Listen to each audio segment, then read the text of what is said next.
আমরা গত 15 বছরে দেখলাম যে কিছু হলেই ওদের এই পার্শ্ববর্তী দেশ থেকে শিল্পী আসে। আমাদের শিল্পীদের কোনো খবর টবর নাই। এই 5 তারিখের পরিবর্তন হলো, 5 তারিখের পরিবর্তনের পরে হঠাৎ করে দেখলাম, এতদিন দেখলাম দিল্লি থেকে আসতো, এখন দেখি ইসলামাবাদ থেকে আসা শুরু করলো। পাকিস্তানি শিল্পী আসে, এসে এই কনসার্ট করে, ও এসে এই কনসার্ট করে। প্রত্যেক জায়গায় পর্যটন সংক্রান্ত বিষয় কিছু না কিছু আছে। আমাদেরকে নজর দিতে হবে, বিষয়গুলোকে নজর দিতে হবে, বের করে নিয়ে আসতে হবে বিষয়গুলোকে। এখন বললে অনেক কিছু বলা যায়, সুন্দর সুন্দর কথা অনেক বলা যায়। আমরা অনেক মানুষের কাছে অনেক সুন্দর সুন্দর কথা বলছি।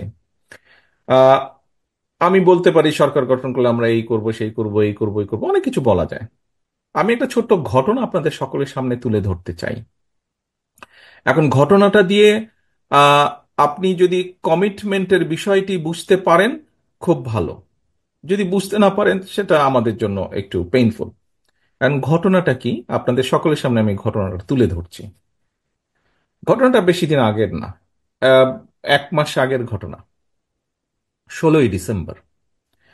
16ই ডিসেম্বরে আপনারা দেখেছেন, সবার আগে বাংলাদেশ নামে একটি কনসার্ট হয়েছে ঢাকায়।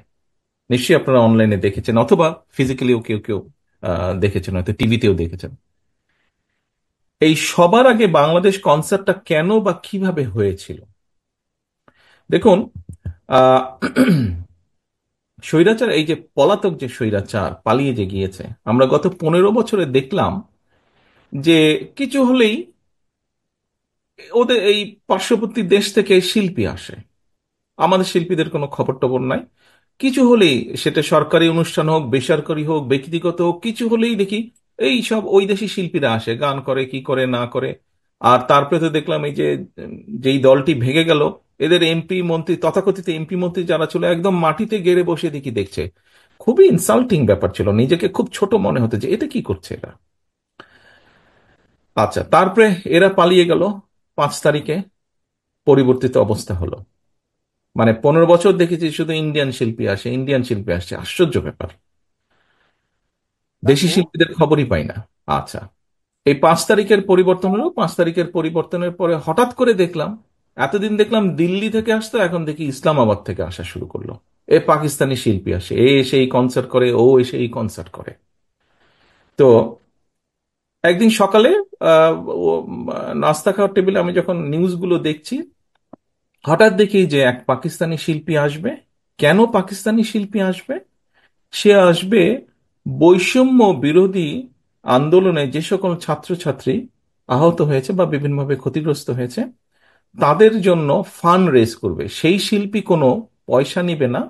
সেই ফান্ডের জন্য যা পয়সা উঠবে, সেটা সব তারা সেই ফান্ডে দিবে। কিন্তু ওখানে একটা ভিতরে লুকোনো ব্যাপার ছিল। বিপিএল এর খেলা ছিল। সেই বিপিএল এর খেলার নাম করে সেখান থেকে পত্রিকার নিউজে যা আমি দেখলাম, 3.5 কোটি টাকা সে নিয়ে যাবে বা নিয়ে গিয়েছে।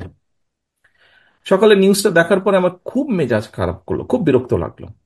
আমি তখন আমাদের দলের যারা এই কালচারাল লাইনে যারা কয়েকজন জড়িত আছে, এরকম কয়েকজনকে আমি ডাকলাম। আমি ডেকে বললাম যে দেখো, সামনে 16ই ডিসেম্বর আমি একটি কনসার্টের আয়োজন করতে চাই ঢাকা শহরে।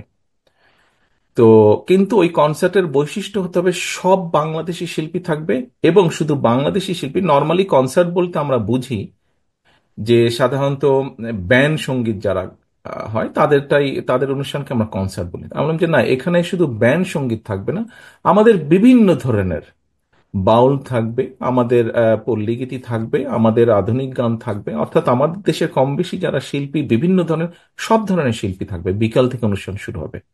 কোথায় করবে, কোথায় করবে আলোচনা করে তখন আমিই বললাম যে কেন আমরা মানিক মিয়ার সামনে করলে সমস্যা কি হয়?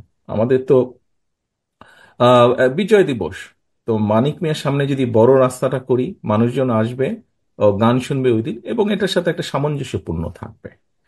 আলহামদুলিল্লাহ, আমরা অনুষ্ঠানটি আয়োজন করেছিলাম, এবং আলহামদুলিল্লাহ এখন পর্যন্ত কনসার্ট বলতে যা বোঝায়, বাংলাদেশের সবচেয়ে বৃহৎ কনসার্ট হয়েছে এটা। সবচেয়ে বৃহৎ কনসার্ট অনুষ্ঠান করতে পেরেছি আমরা।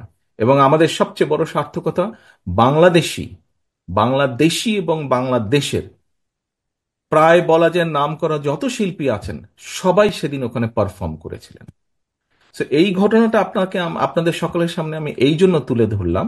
আমাদের রফিকুল ইসলাম যেটা বলেছেন, আমি ওনার উত্তর হয়তো কথা প্রসঙ্গে অনেক কিছু বলতে পারতাম যে এই করব, এই করব, এই করব, বাট কিছু হলেও ছোট হলেও সেটি পর্যটন বলেন, কৃষ্টি কালচার বলেন, আমরা করেছি, অন্তত করার উদ্যোগ নিয়েছি, চেষ্টা করেছি আমরা।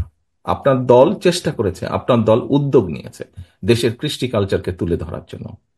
আপনি রফিকুল ইসলাম সন্তুষ্ট হয়েছেন উত্তরে?